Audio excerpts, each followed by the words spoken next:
welcome back to a new Knitting Design Studio series. This is going to be the second series in the Knitting Design Studio vlog, and this vlog is designed to showcase in more detail how I take a design from concept to publication, go a little bit more behind the scenes and show you some of the nitty-gritty behind knitting pattern design. So the first series in this vlog was about un amargo, which is back there, and that was a sweater. And this time I'm going to be showing you a sleeveless top design that I'm working on for the spring. And I am really excited about this one because I am collaborating with someone very special. But first, let's start from the beginning and I'll show you guys my sketch for this project. So I've got some other stuff in between, so don't have to look at that. So let's start on this side because this is kind of the front. So here's my concept for this design, which is that it is a kind of a swingy sleeveless top with a front pleat that sort of joins together right below the bust. And then this part, the body, is worked with a fingering weight yarn and a lace weight mohair held double. And then the yoke is just worked in the lace weight mohair, which is going to give it sort of an airy see-through look. And then the back, which is much less interesting, is just kind of plain. So there's no pleat in the back. It's just plain stockinette. Makes it nice and easy to work. All right, so that is the concept for this design. And it went through a couple of different iterations before I settled on that. So I also had a non-mohair version where it was lace under the pleat and lace in the yoke. And I might go back to this someday and do this maybe in a cotton or a linen or a summery weather yarn. But I like this one for spring because using the wool and the mohair, it's going to keep it warm even though it's sleeveless. So I don't know about where you live. Here in the spring, the weather is so unpredictable. So it can be 50 degrees one day and it can be 80 degrees another day. It wasn't always like that. I'm not going to get into a discussion of climate change, but that is kind of how our spring is. It's very volatile. So well into April and sometimes even early May, you may need some wool to keep you warm one day at least, and then the next day you're in shorts. So I really like this concept for spring. And I also like the sort of simplicity of it. The pleat is going to be a standout element, and then sort of the what's the word I'm looking for? Gauzy, ethereal, see-through yoke, and it's going to be kind of trimmed around the armholes and the neck with the fingering weight yarn to give it a little bit more stability. So I'm really happy with that as a concept for spring. I had this idea and I was browsing around the Fiber for the People website, as you do if you're an insane person who loves their yarn so much. And I was actually looking for something else. I don't remember what. But I noticed that Taylor had a little bit of information on her, About Us page, or whatever it's called, about yarn support for designers. So of course I immediately reached out to her and said, here's a concept I have for a design. This would be great for your a fingering weight yarn with a mohair and one of your colors. And she said, I would love to support this design, but not only that, what if I dye up 2 brand new colorways for your project? So after I recovered from having a stroke, I said, yes, that would be awesome. I would love that. And she asked me to send her some mood boards just to get an idea of sort of the color ideas, kind of moodiness of it. And so I did that, and I'm just gonna split off for a minute and show you guys the mood boards.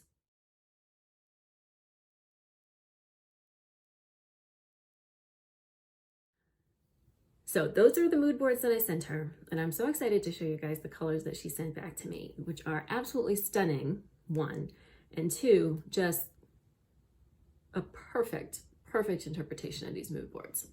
So for that sort of dark, moody purple mood board, she sent me this. And this is just amazing. And even better, this yarn base is merino with mohair. So it's a single ply that's just a little bit fuzzier than your kind of plain merino single ply yarn. So it has just a little bit of extra fuzz, which is kind of perfect for this kind of gauzy, floaty top design. All right, so that's the purple moody mood board. And then the other one that looked a little bit icy and pastel, she sent this. How beautiful is this? It's like looking at a watercolor. Absolutely gorgeous. I mean, you can see it's like mostly these different icy blues, but then it's got just little pops of pink, yellow, purple in here. It's just stunning. So she sent me, let's see, this one is watercolor and this one is pretend. You can see they look just stunning together. So we got these and I was absolutely thrilled. And so of course I decided to swatch right away. So what we have here is just the fingering weight at the bottom, 2 yarns held together, and then just the mohair at the top. And I'm just like, all 3 of them are just stunning. So after I did this, I was kind of trying to figure out if there was a way to maybe design this so that the body could be, maybe just the fingering weight and underneath the pleat could be them held together, or vice versa. And the only way I can come up with to do that is to work flat with a ball of yarn on either side of the center panel that folds under the pleat. And one, I've already swatched in the round, which is, I could definitely swatch again flat, but I have already swatched in the round for both of these. These were done in the round. The top was done flat. So I've already swatched in the round. But more importantly, I know how much people don't like seaming. And so I think I'm going to put that idea aside and go ahead with my original concept, which is what I'm going to do is put just the fingering weight yarn trim at the bottom and around the collar and the armholes. Hold both yarns together for the body, and then again, just the mohair on the top. I think I'm going to stick with that plan. I do think the idea of having the pleat be distinct from the underside of the pleat be distinct from the body is interesting. I think it's overcomplicating what can be, again, a kind of a simple design that really lets sort of the yarn and that the pleat and the shaping shine rather than getting bogged down in the details. So here's my swatch. I am so excited. It's going to be so gorgeous. And I am about to get started. Obviously, we are in a difficult period right now with kids out of school and social distancing, self-quarantine, self-isolation, all of this stuff going on. My kids are at home, so even if I'm not homeschooling, I have a lot less time for work. My husband is working from home. And so we're trying to maybe work out an arrangement where I don't lose I usually work about an hour and a half every morning when my youngest one is in pre-K.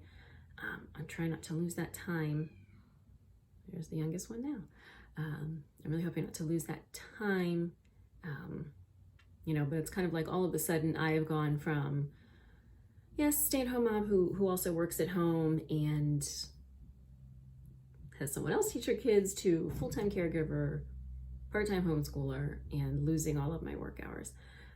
So I'm a little bit behind where I want to be for this, but I have finished up enough math to get started, and I'm hopefully going to cast on tonight after the kids are in bed, and I will keep you guys posted. So this is going to have 10 sizes, all the way from extra, extra small up to 5X. And that includes the negative ease that is planned into it. So the largest size is going to be a 62 inches, which means it will fit a bust 64 to 66 inches. And something I learned last year that has been really helpful for me in theory is I learned how to create, see if I can zoom in here a little bit, this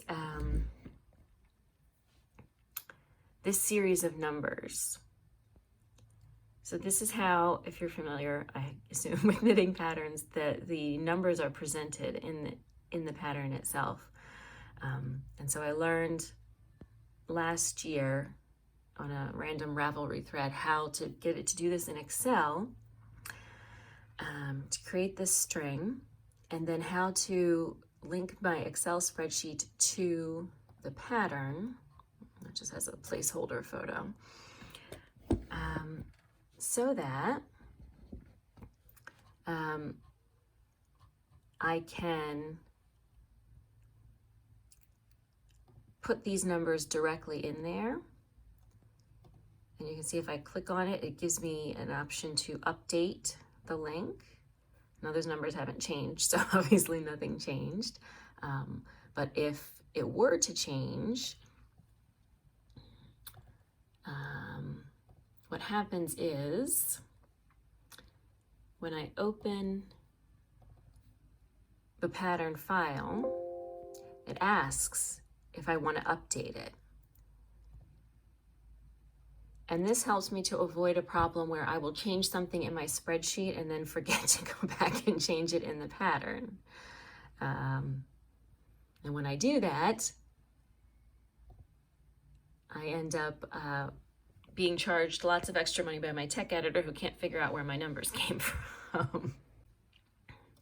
So I have some of the initial grading done for the body, which is really where I need to start. This is a bottom-up sleeveless top, so what I need to start is just the body information, and then once I have reached the armholes, I will go back and do some more of this grading and neck shaping and armhole shaping and all of that. Again, this doesn't have sleeves. This is I usually will, especially now that this information is here, this what is called concatenate. I usually just copy an old grading sheet and reuse it so that I don't have to put all of this nonsense in again. So I've done what I need to work the body all the way up to the pleat, and I have started drafting the pattern as well.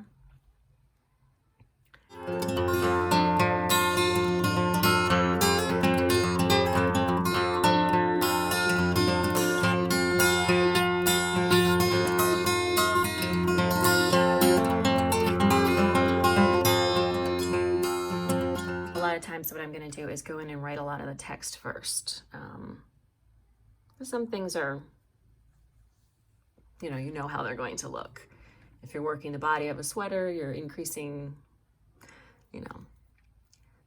every so often rounds, this number of times, then you work straight, then you increase. So a lot of that information is the same from pattern to pattern, the basic text. So I can put a lot of that in first, right? And I haven't done any writing for the back yoke. And the finishing, I started a little bit, haven't really gone into the collar yet because, as I said, one side is going to have a rounded collar and the other side a V-neck collar. So this is going to be, picking up the collar trim is going to be a little bit different than maybe it normally would. I have done the schematic though, just the drawing. None of the numbers for the schematic go in until the very end, and then I put them in as a table, especially with increasing the number of sizes in my garment patterns, trying to fit all the numbers onto the actual drawing. Just got too unwieldy and it wasn't legible, and I find it's much easier to read if I just have a reference to each point and then a chart below listing all of those numbers. So this pattern is on the way, but there is lots of work left to be done. The Knitting Design Studio vlog series, these are 10 to 15 minute vlogs showcasing a lot of what goes on behind the scenes, not every single detail, but I am going to try to keep up with it and post these fairly regularly as we get closer to publication time for this design.